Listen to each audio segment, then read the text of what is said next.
কিসের মার্কা? আওয়ামী লীগের শাসন দেখেছি, আমরা বিএনপির শাসন দেখেছি, আমরা জাতীয় পার্টির শাসন দেখেছি, কিন্তু মানুষের ভাগ্যের পরিবর্তন দেখি নাই। আমরা আইয়ুব খানকে দেখেছি, আমরা দেখেছি শেখ সাহেবকে, আমরা দেখেছি জিয়াউর রহমানকে, আমরা দেখেছি শাহ সাহেবকে, আমরা দেখেছি এই মহিলা নেতৃত্বের গজবকে, হাজারো নেতা এবং নেত্রীর শাসন দেখেছি, কিন্তু মানুষের ভাগ্যের পরিবর্তন হয় নাই।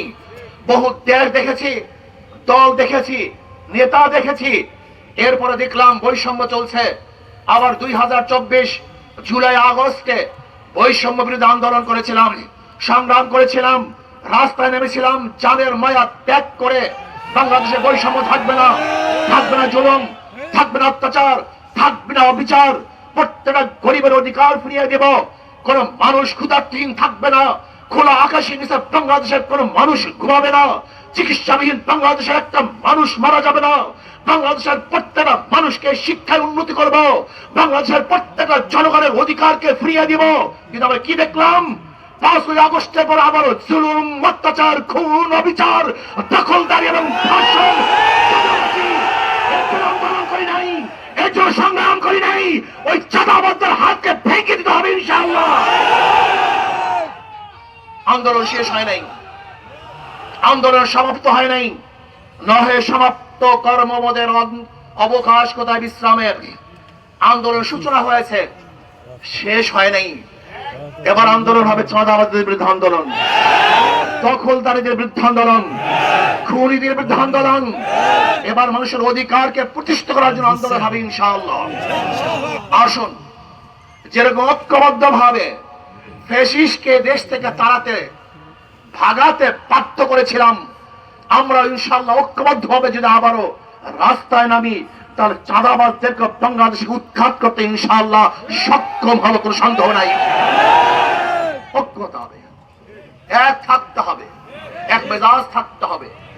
বাংলাদেশের জনগণকে বলবো, আপনাকে জানেন জীবনভর আপনাদের মাথায় কাঁঠাল রেগে ওই সমস্ত জালেম, গুন্ডা এবং বদমাশরা কি পরিমাণের টাকা পাচার করেছে আপনাদের ধারণাই নেই।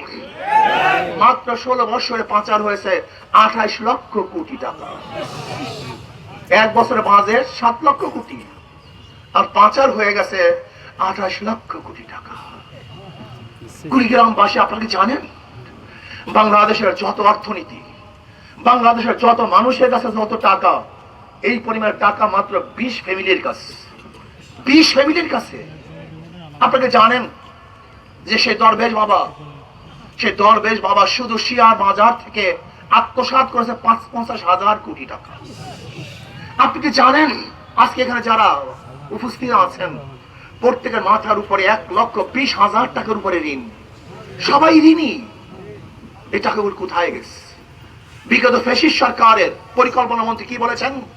বাজেট করি 100 টাকা, গ্রামে পুষে 10 টাকা, 90 টাকায় চুরি হয়ে যায়। বিগত ফ্যাসিস্ট সরকারের প্রেসিডেন্ট কি বলেছিলেন? প্রতি বছর যেই টাকা দুর্নীতি হয়, এক বছরে যেই টাকা দুর্নীতি হয়, তা দিয়ে প্রতি বছর 2টা পদ্মা সেতু করা যায়। সব টাকা আপনাদের, এই গরিবদের, এই খেটে খাওয়া মানুষদের মাথার ঘাম পায়ে ফেলা টাকা দিয়ে ওরা চুরি করছে, ডাকাতি করছে, অত্যাচার করছে, অবিচার করছে, জুলুম করছে, এই দেশকে বিক্রি করার চক্রান্ত করছে। আজকে ভারতের সাথে যে চুক্তি করেছে, গোলামি চুক্তি, বাংলাদেশের মানুষ স্বাধীন, রক্ত দিতে পারে, জীবন দিতে পারে, গোলামি করতে পারে না। ভারতের সামনে কোনোদিন বাংলাদেশের মানুষ মাথা নত করবে না, গোলামি চুক্তি করবে না। আমরা জীবন দেব, রক্ত দেব, মরে যাব, গোলামি করবো ইনশাআল্লাহ।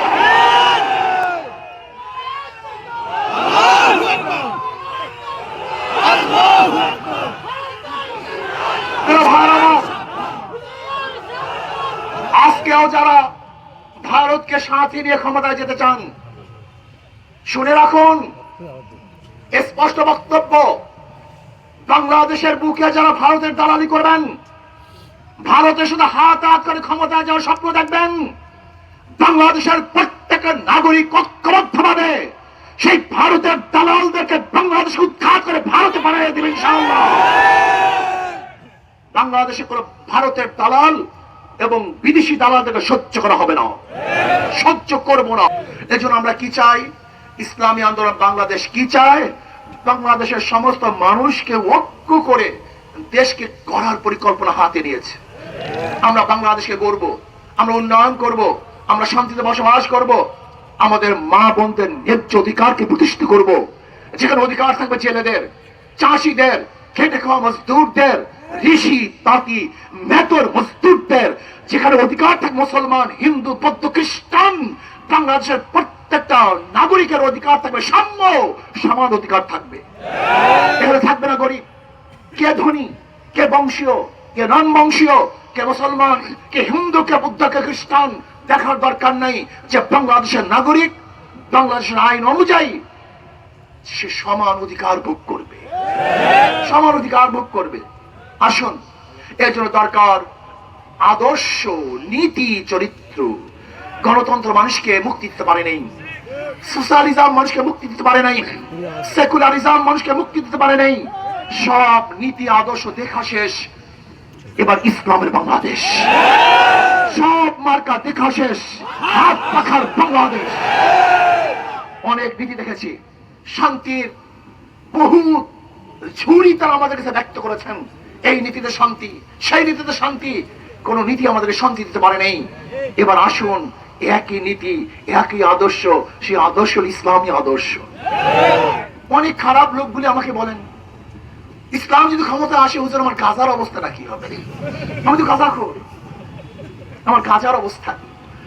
আমি বললাম, তুমি কি মসজিদে গিয়ে গাঁজা সেবন করতে পারো? না হুজুর। কেন? বলে পরিবেশ নেই।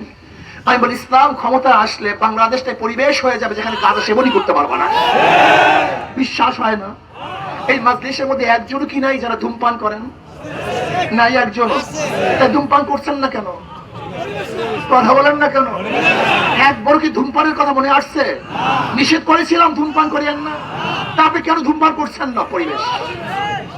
ঠিক ইসলামী হুকুমত আসলে এমন এক পরিবেশ আসবে যেখান থেকে আপনি অন্যায় করতে পারবেন না। সমস্যা কোথায়? আমাদের অনেকের ধারণা ইসলামী হুকুমত আসলে প্রেশার ক্রিয়েট করে দাড়ি রাখানো হবে, টুপি পরিয়ে দেওয়া হবে, গোটা মেয়েদেরকে বস্তাবন্দি করা হবে। ভুল করছেন। ইসলাম ক্ষমতায় আসলে এমন এক পরিবেশ সৃষ্টি করবে যখন আপনি আর খারাপ কাজ করতে পারবেন না, এমনিতে আপনাকে ভালো কাজ করতে হবে। কোন সমস্যা আছে? ইসলাম ক্ষমতায় আসলে কি হবে জানেন? আগামী 10